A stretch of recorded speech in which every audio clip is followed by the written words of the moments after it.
ಸ್ವಾಗತಿಸೋಣ. ಶಿಕ್ಷಕರು, ಕವಿಗಳು ಹಾಗೆಯೇ ವಿಮರ್ಶಕರಾದಂತಹ ಶ್ರೀಯುತ ನಾಗೇಶ್ ಜೈ ನಾಯಕ್ ಅವರು. ಸರ್, ತಮಗೆ ಕಾರ್ಯಕ್ರಮಕ್ಕೆ ಆತ್ಮೀಯವಾದ ಸ್ವಾಗತ. ನಮಸ್ಕಾರ ಸರ್. ಗಜಲ್ ಸರ್, ನಾನು ನನ್ನ ಒಂದು ಗಜಲನ್ನು ಓದ್ತೇನೆ. ಅಗತ್ಯವಾಗಿ ಸರ್. ಆತ್ಮಧ್ಯಾನದ ಬುತ್ತಿ ಅಂತ ಹೇಳಿ ಇದು ಗಜಲ್ ಸಂಕಲನ, 2ನೇ ಗಜಲ್ ಸಂಕಲನ ನಂದಿದು. ಅದರಲ್ಲಿನ ಒಂದು ಗಜಲನ್ನು ಓದಲಿಕ್ಕೆ ಇಷ್ಟಪಡ್ತೇನೆ. ಅವನು ದ್ವೇಷಿಸುವುದನ್ನು ಕಲಿತ, ನಾನು ಪ್ರೀತಿಸುತ್ತಾ ಸಾಗಿದೆ, ಇಷ್ಟೇ ವ್ಯತ್ಯಾಸ. ಅವನು ದ್ವೇಷಿಸುವುದನ್ನು ಕಲಿತ, ನಾನು ಪ್ರೀತಿಸುತ್ತಾ ಸಾಗಿದೆ, ಇಷ್ಟೇ ವ್ಯತ್ಯಾಸ. ಅವನು ಬೆಂಕಿ ಹಚ್ಚುವುದ ಕಲಿತ, ನಾನು ದೀಪ ಬೆಳಗಿಸಿದೆ, ಇಷ್ಟೇ ವ್ಯತ್ಯಾಸ. ಹಗೆತನಕ್ಕೆ ಈ ಬದುಕು ದೀರ್ಘವಾಗಿಲ್ಲ ಗೆಳೆಯ ಎಂದು ಹೇಗೆ ಹೇಳಲಿ ನಿನಗೆ? ಹಗೆತನಕ್ಕೆ ಈ ಬದುಕು ದೀರ್ಘವಾಗಿಲ್ಲ ಗೆಳೆಯ ಎಂದು ಹೇಗೆ ಹೇಳಲಿ ನಿನಗೆ? ಅವನು ತುಳಿಯುವುದನ್ನೇ ಕಲಿತ, ನಾನು ಬೆಳೆಯುತ್ತಲೇ ಸಾಗಿದೆ, ಇಷ್ಟೇ ವ್ಯತ್ಯಾಸ.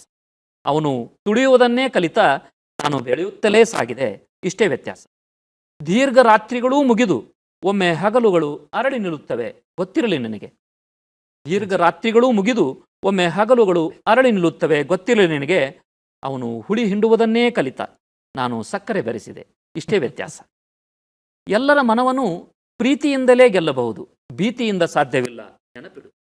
ಎಲ್ಲರ ಮನವನ್ನು ಪ್ರೀತಿಯಿಂದಲೇ ಗೆಲ್ಲಬಹುದು, ಭೀತಿಯಿಂದ ಸಾಧ್ಯವಿಲ್ಲ, ನೆನಪಿಡು.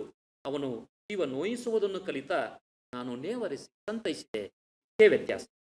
ಮಾತಿನ ಈಟಿಗಳು ನೇರ ಎದೆಗೆ ನುಗ್ಗಿದರೂ ಚಿಂತಿಸಲಾರನಾಗಿ, ಮಾತಿನ ಈಟಿಗಳು ನೇರ ಎದೆಗೆ ನುಗ್ಗಿದರೂ ಚಿಂತಿಸಲಾರನಾಗಿಸಿ, ಅವನು ಮನಸ್ಸು ಮುರಿಯುವುದನ್ನೇ ಕಲಿತ, ಅವನು ಮನಸ್ಸು ಮುರಿಯುವುದನ್ನೇ ಕಲಿತ, ನಾನು ಮತ್ತೆ ಜೋಡಿಸಿದೆ, ಇಷ್ಟೇ ವ್ಯತ್ಯಾಸ, ಇಷ್ಟೇ ವ್ಯತ್ಯಾಸ. ಇದು ಗಜಲ್ನ ದಾಖಲೆ. ಇಷ್ಟೇ